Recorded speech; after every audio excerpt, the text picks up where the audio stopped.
দুবাইয়ে প্রথম দিন অনুশীলনে পায়ের মাংসপেশিতে চোট পান মাহমুদুল্লাহ রিয়াদ, ফলে খেলা হয়নি ভারত ম্যাচে।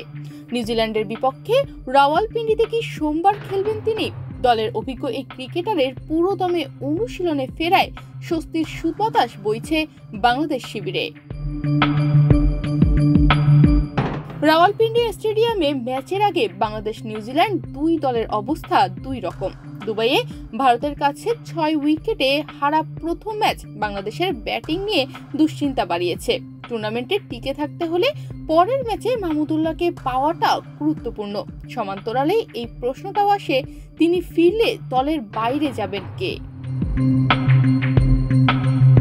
অন্যদিকে করাচির ন্যাশনাল স্টেডিয়ামে নিজেদের প্রথম ম্যাচে স্বাগতিক পাকিস্তানকে 60 রানে হারিয়ে আত্মবিশ্বাসী নিউজিল্যান্ড।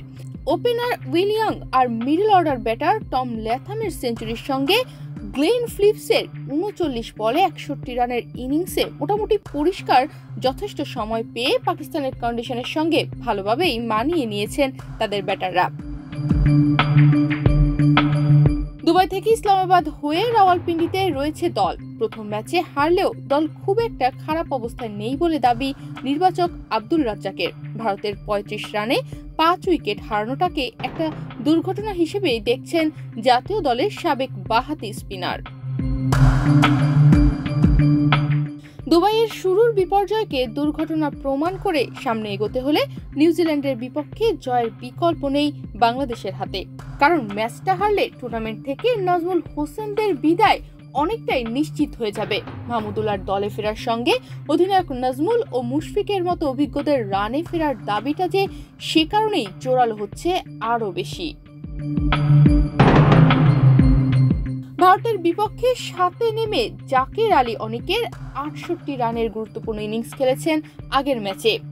বলে ব্যাটে রিশাদ হোসেনও এখন অপরিহার্য।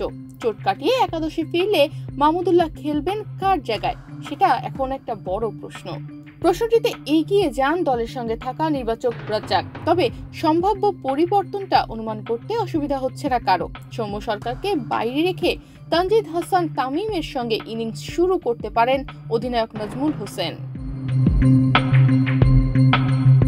মেহেদী হাসান মিরাজ 4 থেকে 3-এ উঠে নাজমুলের জায়গা নিলেই তখন মিডল অর্ডারে একটা ফাঁকা জায়গা হবে, যেখানে খেলতে পারেন মাহমুদুল্লাহ। তবে এমনও হতে পারে মিডল অর্ডার থেকেই কাউকে বসিয়ে খেলানো হলো অভিজ্ঞ ব্যাটারকে।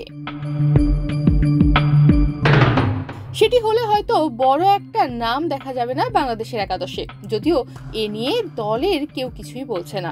শীতের শেষ দিকে হলেও পাকিস্তানে এখনো বেশ ঠান্ডা পড়ছে। তাপমাত্রা 13 থেকে 14 ডিগ্রি সেলসিয়াসে নেমে আসে বলে সন্ধ্যার পর তো গরম কাপড়ই পরতে হয়। দিনের বেলায়ও বাতাস বেশ ঠান্ডা। তবে সঙ্গে চনমনে রোদ থাকায় আবহাওয়াটা উপভোগ্য, ক্রিকেটের জন্য একদম আদর্শ। অনেকটা দেশের শীতের শেষ দিকের মতো এই আবহাওয়াকে বড় চিন্তার কারণ মনে করছেন না টাইগাররা।